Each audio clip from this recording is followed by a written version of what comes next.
It started with a sound you don't forget, not a siren, not a gunshot, but a wet thud followed by a woman's gasp. In a quiet little Michigan town called Cedar Heights, Officer Ryan Connolly had been circling the block for weeks. He wore the same cold smile each time he slowed in front of Nora Carter's modest bungalow, the last unrenovated house on a street now full of yoga studios and craft beer bars. Nora was 76, silver hair, pinned neat, still wearing Sunday dresses, even on Tuesdays, the kind of woman who brought pies to the fire station and read to kids at the library.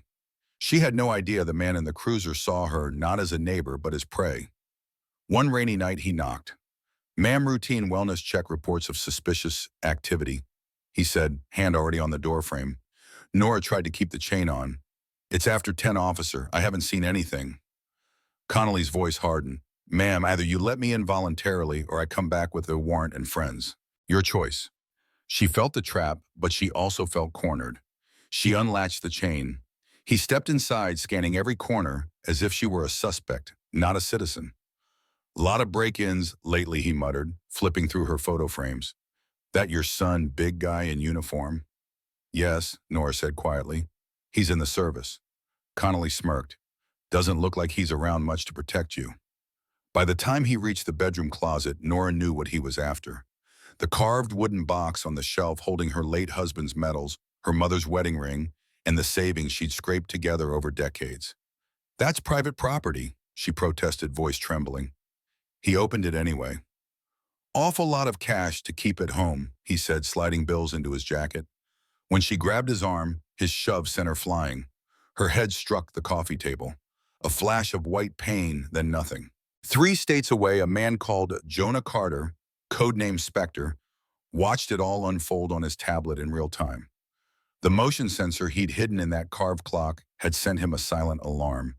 He saw the shove, the impact, the blood at his mother's temple.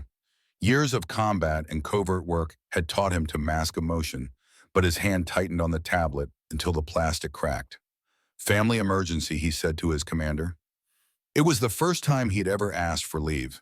He landed in Detroit before dawn wearing a bland FBI cover identity he'd used before and walked straight into the hospital ICU. Tubes and wires, pale skin against white sheets. The woman who raised him alone after his father died overseas looked impossibly small. He whispered, "I'm here now, Mom. They won't get away with this." The local police were already spinning a break-in narrative. He knew time was short. Jonah's first stop was an old friend, Andre Williams, who ran a neighborhood development nonprofit. Andre had been keeping a folder 27 statements from seniors about wellness checks that turned into shakedowns. Shell companies buying up homes at half their value. Police pressure dropping property prices just before developers swooped in. "You're telling me Connolly's been terrorizing old folks to clear land for condos?" Jonah asked. Andre slid him another file. "Mayor Garrison's silent partner.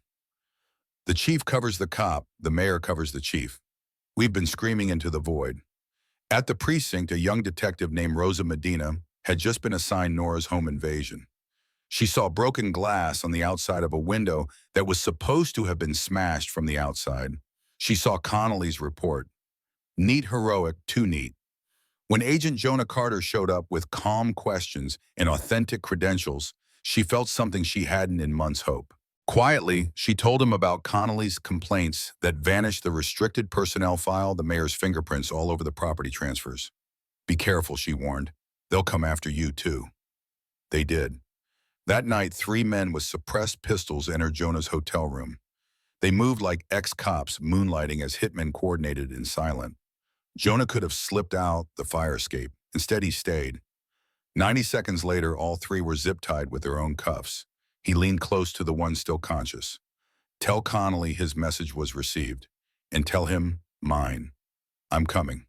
He left them for Rosa to find and relocated to a safer base. When hospital staff tried to inject an unmarked substance into Nora's IV, Jonah's hidden failsafe blocked it, siphoning the liquid into a vial. He moved her overnight to a private facility under a different name. The cops' stolen trophies, medals, ring photos, he retrieved from Connolly's secret room and left a single card behind. "I see you." Then he went public. He walked into the Cedar Heights police lobby in a tailored suit, asked loudly for a complaint. Form on Officer Connolly, requested body cam footage, patrol logs, everything. He knew the system would stonewall, but he also knew Connolly would hear about it within minutes. In the shadows, Rosa pulled real crime scene photos, copied sealed files, and cached evidence off-site. Meanwhile, Connolly and Chief Rollins were panicking. Their off-the-books tactical team geared up to raid a warehouse district, convinced Jonah was hiding there.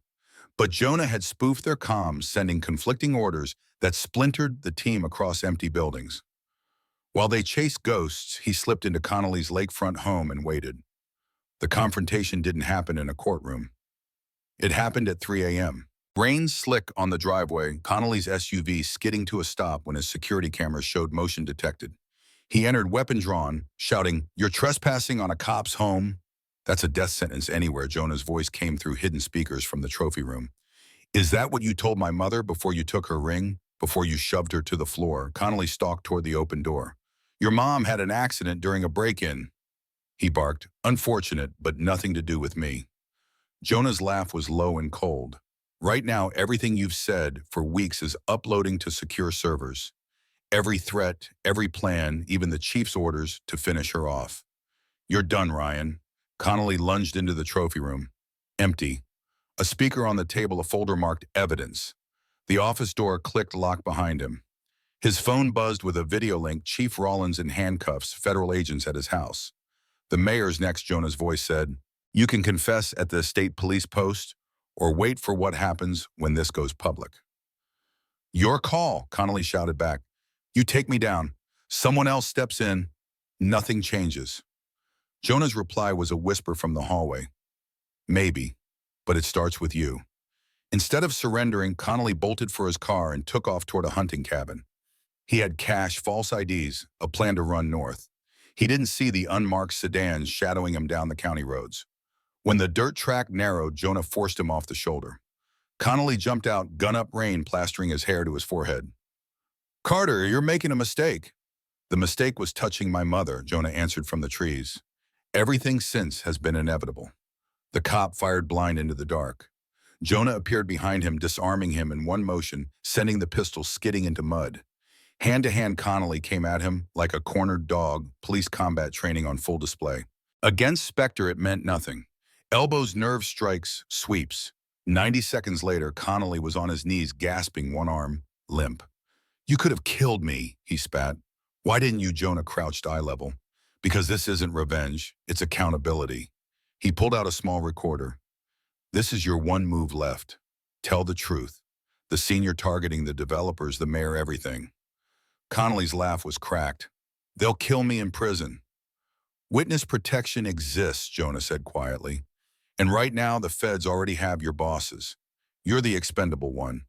Control your narrative or be their scapegoat." The fight drained out of Connolly's eyes. For nearly an hour, he spilled it all: property scams, intimidation orders, to ensure Nora Carter never woke up. By sunrise, Jonah delivered him to the FBI field office in Detroit. Cameras caught the disgraced officer in cuffs, Rosa standing nearby as part of the new federal task force. The mayor was already flipping developers grounded at airports' restitution funds on hold. Nora awoke in her secure room, whispering to Dr. Patel, "My ring." He took Robert's medals. Hours later, Rosa returned them in a polished wooden box. 3 months later, Nora sat on her rebuilt porch rocking chair, creaking, neighborhood kids laughing on the sidewalk. Connolly got 20 years. The chief and mayor got double-digit sentences. Properties stolen under the scheme were being returned with compensation. Rosa was now interim chief, rewriting policies with federal oversight. Jonah turned down his old covert job and took a new one, advising on civil rights enforcement, using his skills to spot corruption instead of terrorists. Nora had founded an organization teaching seniors how to document harassment and demand their rights. "They thought they could erase us," she said to her son. "Now we're teaching people to fight back." Jonah smiled, watching sunlight spill over Cedar Heights. "Justice isn't perfect," he said, "but it's a start." He helped his mother inside their quiet routine, returning after months of chaos. But in the back of his mind, he knew the question wasn't over. How many other towns were running the same game? How many other Connollys hiding behind badges? And that's where I'll leave you. After everything you've just heard, do you believe systems like this can ever be fixed from the inside? Or does it take outsiders breaking the rules to make things right? Have you or someone you know ever faced discrimination or seen power abused like this? Drop your thoughts below. What's justice? What's revenge? And where do you draw the line? If this story moved, you hit like, share it with someone who needs to hear it, and subscribe for more true life battles against corruption. Because sometimes the fight for justice doesn't happen in courtrooms. It happens on the front porches of ordinary neighborhoods when somebody finally says enough.